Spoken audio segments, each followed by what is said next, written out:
DYFI జిల్లా committee ఆధ్వర్యంలో జిల్లా కేంద్రంలోని ఎటువంటి సిట్టింగ్ పర్మిషన్ లేకుండా అనుమతులు లేకుండా ఈరోజు నూతన భవనంలో ఐపీ ఓపీ సేవలు నిర్వహిస్తున్నటువంటి శ్రీ లక్ష్మీ నరసింహ న్యూరో హాస్పిటల్ పై చర్యలు తీసుకొని ఆ హాస్పిటల్ ని మూసివేయాలని చెప్పేసి అట్లాగే ఆ సంబంధిత డాక్టర్ జొన్నాల శ్రీనివాస్ పై సంబంధిత అధికారులు చర్యలు తీసుకోవాలని చెప్పేసి ఈరోజు డివైఎఫ్ఐ జిల్లా కమిటీ ఆధ్వర్యంలో గౌరవ జిల్లా డిఎంఎండ్ఓ గారికి వినతి పత్రం ఇవ్వడం జరిగింది.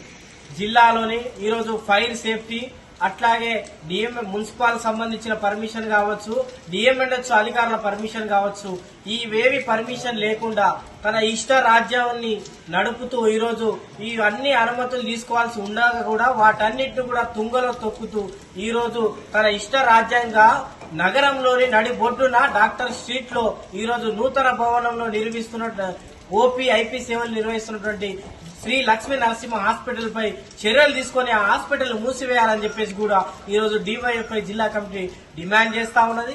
అట్లాగే ఈరోజు ఆ హాస్పిటల్ మీద ఇతర అనేకమైనటువంటి ఈరోజు రోగులు కావచ్చు, మిగతా పేషెంట్లకు సంబంధించిన అందరూ కూడా ఈరోజు ఆ హాస్పిటల్లో అధికంగా ఈరోజు పేద రోగుల దగ్గర అధికంగా డబ్బులు వసూలు చేసి ఈరోజు ఆ ధనదాయంగా ఈరోజు వసూలు చేస్తున్నటువంటి పరిస్థితి ఈ జిల్లాలో శ్రీ లక్ష్మీ నరసింహ హాస్పిటల్లో కనిపిస్తా ఉన్నది.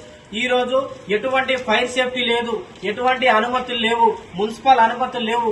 ఆ హాస్పిటల్లో మొత్తం కూడా వర్క్ నడుస్తా ఉన్నది. ఈ రోజు వర్క్ సంబంధించి మొత్తం నడుస్తా ఉంటే ఈ రోజు ఐపీ మెయింటైన్ చేసుకుంటూ ఓపీ చూసుకుంటూ ఈ రోజు పేద రోగులు వస్తా ఉంటే వాళ్లకు ఈ రోజు జరగరాని జరిగితే ఏంటిదని చెప్పేసి కూడా ఈ రోజు డివైఎఫ్ఐ జిల్లా కూడా ప్రశ్నిస్తా ఉన్నది. వెంటనే ఆ హాస్పిటల్ పై చర్యలు తీసుకొని ఎటువంటి అనుమతులు లేకుండా నడిపిస్తున్నట్టు హాస్పిటల్ పై చర్యలు తీసుకొని ఆ హాస్పిటల్ ని తక్షణమే మూసివేయాలని చెప్పేసి కూడా ఈ సందర్భంగా డిమాండ్ చేస్తున్నాం. అట్లాగే ఆ డాక్టర్ కి సంబంధించింది ఏదైతే ఆ డాక్టర్ ఉన్నారో డాక్టర్ జొన్నాల శ్రీనివాస్ పై కూడా సంబంధిత అధికారులు చర్యలు తీసుకొని తనపై చర్యలు తీసుకోవాలని చెప్పేసి కూడా ఈ సందర్భంగా డిమాండ్ చేస్తా ఉన్నాం. అనేకమైనటువంటి ఈ రోజు టెస్ట్ల పేరుతోటి అట్లాగే ఈ రోజు స్కానింగ్ల పేరుతోటి అనవసరమైనటువంటి బిల్లులు వేసుకుంటూ ఈ రోజు పేద రోగుల మీద ఆర్థిక భారాన్ని మోస్తున్నటువంటి శ్రీ లక్ష్మీ నరసింహ హాస్పిటల్ ని వెంటనే మూసివేసి చర్యలు తీసుకోవాలని చెప్పేసి కూడా ఈ సందర్భంగా డిమాండ్ చేస్తా ఉన్నాం. అట్లాగే డిఎంఎండ్ఓ గారు కూడా హామీ ఇవ్వడం జరిగింది. వెంటనే హాస్పిటల్ మీద ఎంక్వైరీ నిర్వహించి ఈ రోజు హాస్పిటల్ సంబంధించిన మీద మొత్తం కూడా చర్యలు తీసుకుంటామని చెప్పేసి కూడా